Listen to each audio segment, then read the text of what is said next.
عثمان بن ابی العاص کی والدہ وہ یہ کہتی ہے حضور کی پیدائش کے وقت میں حضور کی ماں کے گھر تھی، تو میں نے یہ دیکھا جب حضور پیدا ہوئے ہیں تو ان سے ایسا نور نکلا کہ حضرت آمنہ کو شام کے محلہ دکھائی دینے لگے، اور ایسا نور نکلا کہ حضرت آمنہ کے گھر کوئی بھی ایک ایسی چیز نہیں تھی کہ جو چیز روشن نہ ہوئی ہو، ہر ایک چیز روشن، ہر ایک چیز کے اندر نور پھیل گیا۔ بلکہ حضرت عثمان بن ابی العاص کی والدہ تو یہ کہتی ہے کہ عرب کے اندر پوری عرب منور ہو گیا۔ حوالہ دیکھ رہے ہیں اعلام النبوہ جلد 1 صفحہ نمبر 273 کے اندر، البدایہ والنہایہ جلد 2 صفحہ نمبر 2۔ نبی کریم صلی اللہ علیہ وسلم نے خود فرمایا کہ میں تو ابراہیم کی دعا ہوں، میں تو اپنے باپ ابراہیم کی دعا ہوں، اور میں عیسیٰ علیہ السلام کی بشارت ہوں، اور میری امی جان نے جو خواب دیکھا تھا کہ ان سے ایک نور نکلا ہے، وہی نور میں ہوں۔ قرآن مقدس کے اندر اللہ ارشاد فرماتا ہے عیسیٰ علیہ السلام کے تعلق سے کہ وَمُبَشِّرًا بِرَسُولٍ يَأْتِي مِن بَعْدِهِ اسْمُهُ احمد۔ عیسیٰ علیہ السلام کہتے ہیں میں خوشخبری سناتا ہوں، میں تمہیں مبارکباد دیتا ہوں، تمہیں خوشخبری سنا دیتا ہوں، اور وہ خوشخبری یہ کہ میرے بعد ایک نبی آ رہے ہیں، میرے بعد ایک پیغمبر آ رہے ہیں، اور وہ کوئی اور نہیں بلکہ ان کا نام احمد ہوگا، ان کا نام احمد ہوگا۔ آقا کریم صلی اللہ علیہ وسلم کا نام آسمانی دنیا پر احمد ہے، زمینی دنیا پر آقا کریم صلی اللہ علیہ وسلم کا نام محمد ہے۔ عزیزان گرامی وقار، اب آقا کریم صلی اللہ علیہ وسلم کی آمد سے پہلے اہل کتاب یعنی چاہے وہ حضرت داؤد علیہ السلام کے ماننے والے ہوں، چاہے موسیٰ کے ہو، عیسیٰ کے ہو، یا ان کے علاوہ ہو، جیسے دیگر انبیاء کو صحیفے عطا کیے گئے، چاہے ان کی امتیں ہوں، اور ان انبیاء کے علماء ہوں، وہ کیا بشارت دے رہے ہیں ہمارے اور آپ کے آقا کے بارے میں، وہ بھی سن لیں۔ ابو نعیم اور امام بہقی نے حضرت حسان بن ثابت سے روایت کیا، انہوں نے فرمایا کہ میں 7-8 سال کا بچہ تھا۔ وہ یہ کہتے ہیں کہ میں 7 یا 8 سال کا بچہ تھا، اور میں جو بھی سنتا تھا اسے یاد رکھتا تھا۔ وہ یہ کہتے ہیں کہ میں نے ایک رات دیکھا کہ ایک یہودیوں میں سے ایک شخص چلا رہا تھا، چیخ رہا تھا، اور پہاڑ کی بلندی سے چیخ رہا تھا۔ تمام یہودی جمع ہو گئے، اور یہودی جب جمع ہوتے ہیں تو پوچھتے ہیں کہ کیا معاملہ ہے، تم کیوں چیخ رہے ہو، تم کیوں چیخ رہے ہو، تم کیوں چلا رہے ہو، تم پر ملامت ہو۔ اس یہودی نے کہا کہ میں اس لیے چلا رہا ہوں کہ آج کی رات اللہ کا آخری نبی یعنی محمد رسول اللہ صلی اللہ علیہ وسلم پیدا ہونے والے ہیں۔ ستارہ بتا رہا ہے، ستارہ یہ کہہ رہا ہے کہ آج کی رات اللہ کا آخری نبی پیدا ہوگا۔ ابن سعد حاکم ابو نعیم نے اسی روایت کو، ایک اور روایت کو حضرت عائشہ سے روایت کیا۔ حضرت عائشہ صدیقہ یہ کہتی ہیں کہ مکہ کے اندر ایک شخص رہتا تھا جو یہودی تھا، اور وہ تجارت کیا کرتا تھا۔ ایک دن قریش کی محفل میں وہ آ گیا، ایک دن قریش کی محفل میں آ بیٹھا۔ پھر کیا معاملہ پیش آتا ہے وہ یہ دیکھیں اسی کتاب کے الفاظ۔ ایک یہودی مکہ میں رہتا تھا، وہ وہاں تجارت کرتا تھا۔ جب وہ رات آئی جس میں آقا کریم صلی اللہ علیہ وسلم پیدا ہوئے تو اس نے قریش کی محفل میں کہا، اے قریش کے گروہ، کیا آج رات تمہارے یہاں کوئی بچہ پیدا ہوا ہے؟ یعنی اے قریشیوں کہ تمہارے یہاں کوئی بچہ پیدا ہوا ہے؟ سب نے کہا کہ ہمیں تو اس کے بارے میں علم نہیں ہے، ہمیں تو اس کے بارے میں علم نہیں ہے کہ کوئی بچہ پیدا ہوا ہے. بولے جاؤ آج معلوم کرو. کیوں؟ بولے آج میں ستارہ دیکھ رہا ہوں. آج یہ ستارہ یہ کہہ رہا ہے کہ آج تم اپنی قسمت پر ناز کرو قریشیو، آج تمہارے درمیان ایک نبی پیدا ہونے والا ہے، آج تمہارے درمیان ایک نبی آنے والا ہے. قریشیو اب تمہارا بول بالا ہوگا. اب بنی اسرائیل سے نبوت جانے والی ہے اور یہی نبوت قریش میں آنے والی ہے. جب یہ لوگ وہاں سے اٹھے اور اٹھنے کے بعد اپنے گھروں گئے اور گھروں میں معلوم کیا کہ آج کوئی بچہ پیدا ہوا ہے، آج کوئی بچہ پیدا ہوا ہے. سب نے کہا کہ ہاں آج ایک بچہ پیدا ہوا ہے، عبداللہ کے بیٹا پیدا ہوا ہے، عبد المطلب کے یہاں پوتا پیدا ہوا ہے. یہ لوگ گئے پھر اسی کے پاس، اسی یہودی سے کہا آج ایک بچہ تو پیدا ہوا ہے، عبد المطلب کے گھر پوتا پیدا ہوا ہے. بولے وہ پوتا کوئی عام نہیں ہے، وہی آخری نبی ہے، وہی آخری نبی ہے. کہا آپ کو کیسے معلوم؟ بولے وہ ستارہ بتا رہا ہے، ہم نے اپنی کتابوں کے اندر پڑھا ہے، ہم نے اپنی کتابوں کے اندر جانا ہے. ہمارے گروؤں نے بتایا ہے کہ جب یہ ستارہ طلوع ہوگا اسی وقت اللہ کا آخری نبی دنیا میں تشریف لائے گا. تو یہ ستارہ یہ کہہ رہا ہے کہ آج کی رات محمد پیدا ہو چکے ہیں، آج کی رات محمد رسول اللہ اس دنیا میں جنم دے چکے ہیں. اللہ اکبر. تمام لوگوں نے کہا ایسا پیدا ہوا ہے. بولے وہی محمد رسول اللہ ہے، وہی آخری نبی ہے، لہذا تم ایسا کرو اسی نبی کے پاس مجھے لے چلو. بولے کیوں؟ بولے اس کے پاس ایک علامت ہے، اس بچے کے پاس اگر وہ علامت ہوگی تو وہی محمد رسول اللہ ہوگی، مجھے لے چلو ان کے پاس. لوگ لے کر گئے. آقا کریم صلی اللہ علیہ وسلم حضرت آمینہ کی گود میں تھے. لوگوں نے حضرت آمینہ سے بچے کو لیا، مصطفیٰ کریم کو لیا. اور جب ہمارے نبی کو لیا ہے تو اس یہودی نے کیا کرا؟ جو کپڑا پہنے ہوئے تھے وہ کپڑا ہٹا دیا، جو کپڑا اپنے جسم پر ڈالے تھے وہ کپڑا ہٹا دیا. اور جب کپڑا ہٹایا ہے تو اس یہودی نے وہی علامت دیکھی جس علامت کو دیکھ کر یہودیوں نے اپنی کتابوں میں ذکر کیا کہ ان پر نبوت کی مہر ہوگی، نبوت کی مہر لگی ہوگی، نبوت کی مہر. جیسے آج ہم کاغذات پر مہر لگاتے ہیں، مصطفیٰ کی پیٹھ پر مہر لگی ہوئی تھی، نبوت کی مہر لگی تھی. جیسے ہی اس نے نبوت کی مہر کو دیکھا ہے فوراً وہ یہودی بے ہوش ہو کر گر پڑا، فوراً بے ہوش ہو گیا. جب ہوش آیا پھر کیا معاملہ؟ اس نے کہا، جب وہ اسے ہوش آیا تو قریش نے پوچھا تیرے لیے ہلاکت تجھے کیا ہو گیا تھا کہ تو بے ہوش ہو گیا؟ اس نے کہا باخدا آج بنی اسرائیل سے نبوت چلی گئی ہے، بنی اسرائیل سے نبوت چلی گئی. اے گروہ قریش تم خوش ہو جاؤ، اب تمہاری دودھ کا بول بالا ہوگا، تمہارے خاندان کا بول بالا ہوگا، عرب میں تمہارا راج ہوگا. اس نبی کی وجہ سے اس کی شہرت مشرق سے مغرب تک پھیل جائے گی، پوری دنیا کے اندر اس کی شہرت پھیل جائے گی. اور ایسی شہرت اس کی پھیلے گی، ایسی اس نبی کی شہرت پھیلے گی کہ جو اس نبی کو دیکھے گا اس کا دین اپناتا ہوا چلا جائے گا، جو نبی کے چہرے کو دیکھے گا وہ ان کا ہی ہوتا چلا جائے گا، وہ ان پر قربان ہوتا چلا جائے گا. اللہ اکبر. ابن سعد نے حضرت ابن عباس سے روایت کیا، انہوں نے فرمایا کہ بنو قریظہ، بنو نذیر، فداق اور خیبر کے یہود آقا کریم کی بعثت سے قبل آپ کی صفات جانتے تھے.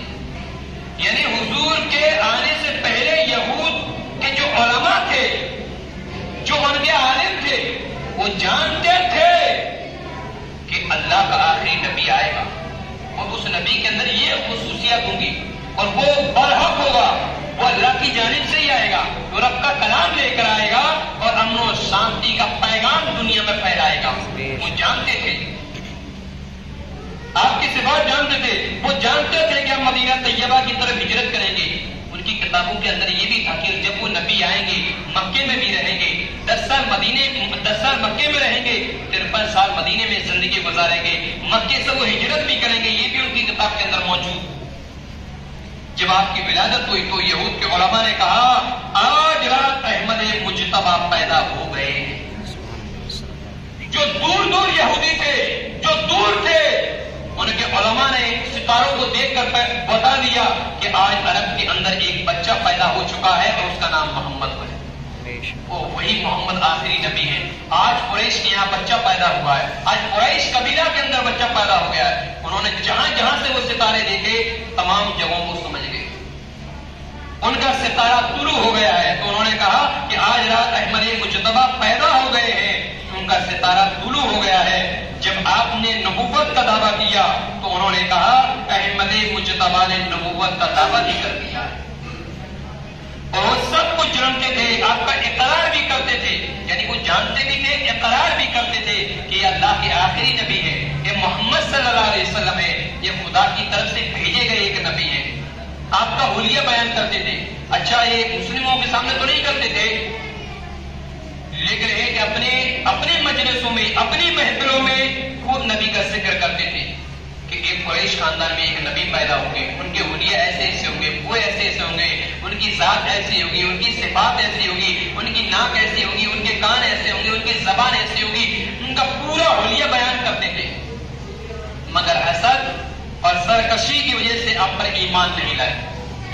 یعنی ان کے دل میں حسد اتنا تھا، بغض اتنا تھا، لیکن ایمان آقا کریم صلی اللہ علیہ وسلم پر وہ لے کر نہیں آئے.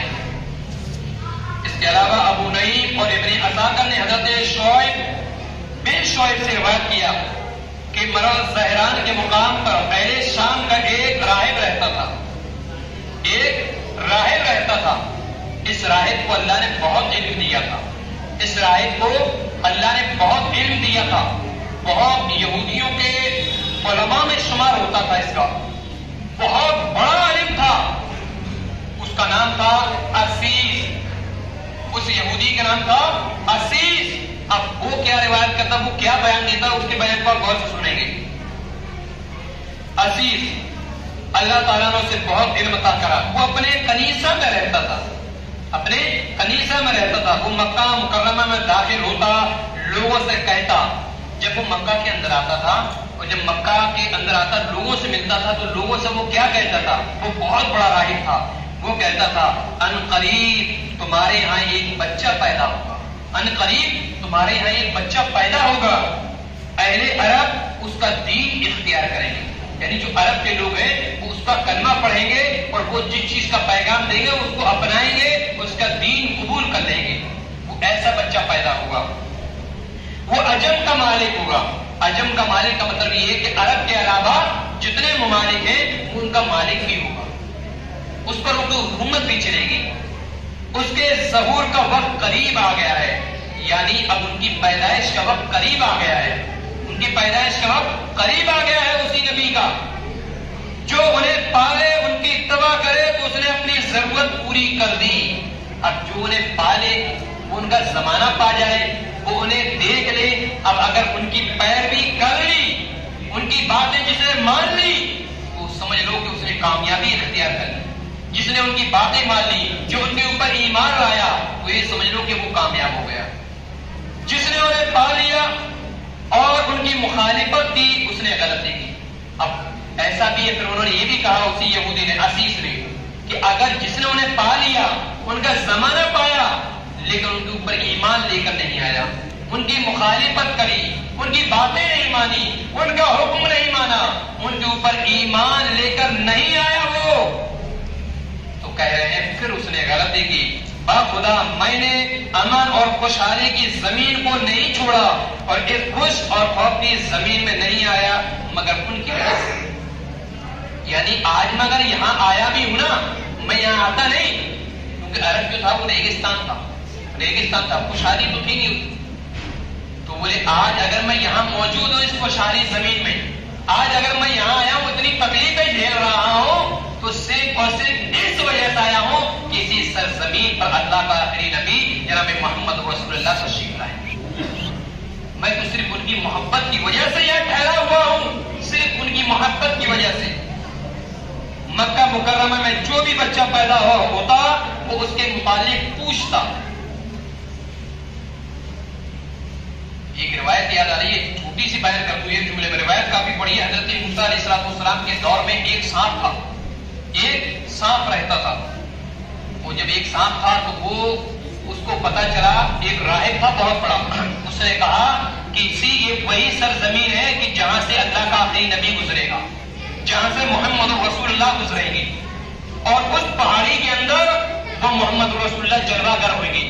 تو وہ سانپ جب سے آقا کریم صلی اللہ علیہ وسلم کا انتظار کرنے لگا، حضور کا انتظار کرنے لگا. اس نے کہا کہ ایک وقت آئے گا کہ وہ اسی مکے کی سرزمین پر پیدا ہوں گے، وہ نبی اسی سرزمین پر پیدا ہوگا، یہ سرزمین اس کے قدموں سے مقدس ہو جائے گی، وہ نبی آئے گا. تو وہ سانپ انتظار کرنے لگا. صدیاں بیت گئیں اور چلتا رہا. پھر آخر وہی سانپ آ جاتا ہے مکے کے اندر. جب مکے کے اندر آ گیا تو غار ثور میں وہی سانپ داخل ہو جاتا ہے. وہی سانپ غار ثور میں آ گیا.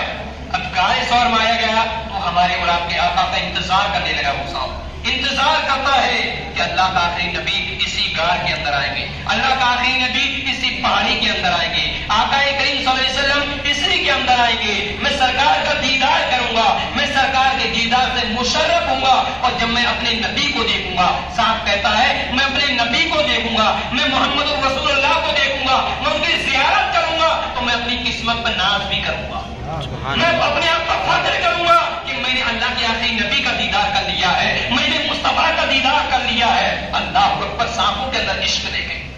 اور جب اللہ کے نبی صلی اللہ علیہ وسلم پیدا ہوئے حضور ہمارے، اور جب بالآخر عمر ہوتی ہے سرکار، ایک وقت وہ بھی ہوتا اسی غار میں جاتے ہیں. جب غار میں حضور چلے گئے غار ثور میں تو صدیق اکبر نے جگہ جگہ سوراخ اس غار کے اندر بہت تھے.